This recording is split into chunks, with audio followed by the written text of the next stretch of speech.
بسم اللہ الرحمن الرحیم۔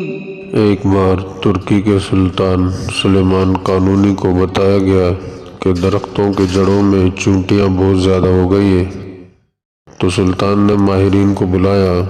اور پوچھا کہ اس کا کیا حل ہے۔ ماہرین نے بتایا کہ فلاں تیل اگر درختوں کی جڑوں پر چھڑک دیا جائے تو چونٹیاں ختم ہوں گی،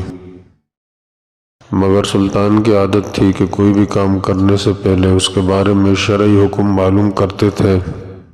اس لیے خود چل کر ریاستی مفتی، جن کو شیخ الاسلام کہا جاتا تھا، ان کے گھر گئے، مگر شیخ گھر پر نہیں تھے،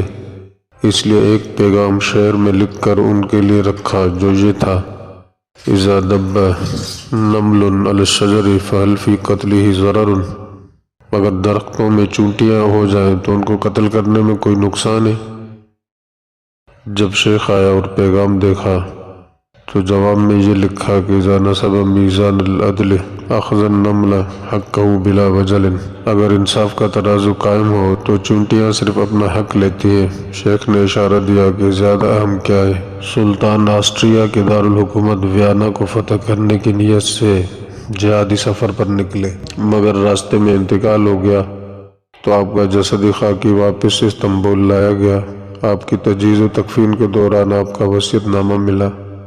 جس میں لکھا تھا کہ میرا صندوق بھی میرے ساتھ دفن کیا جائے۔ علماء حیران ہو گئے اور یہ سوچنے لگے کہ یہ ہیرے جواہرات سے بھرا ہوگا اور اتنی قیمتی چیزوں کو مٹی میں دفنایا نہیں جا سکتا، اور اس لیے صندوق کھولنے کا فیصلہ ہوا۔ صندوق کھولا گیا تو یہ دیکھ کر لوگ خوف زدہ ہو گئے کہ اس میں وہ تمام فتوے تھے جو علماء سے لینے کے بعد سلطان نے اقدامات کیے تھے، اور ساتھ دفنانے کا مقصد یہ تھا کہ اللہ کو ثبوت پیش کروں کہ میں نے کوئی بھی حکومتی فیصلہ اسلام کے خلاف نہیں کیا، بلکہ علماء سے باقاعدہ فتویٰ لے کر کیا۔ یہ دیکھ کر شیخ الاسلام ابو سعود، جو کہ ریاستی مفتی تھے، رونے لگے اور کہا: سلطان، تم نے تو اپنے آپ کو بچا لیا، ہمیں کون بچائے گا؟ یہ تھے سلطان سلیمان، جس نے کوئی فیصلہ اسلام کے خلاف نہیں کیا۔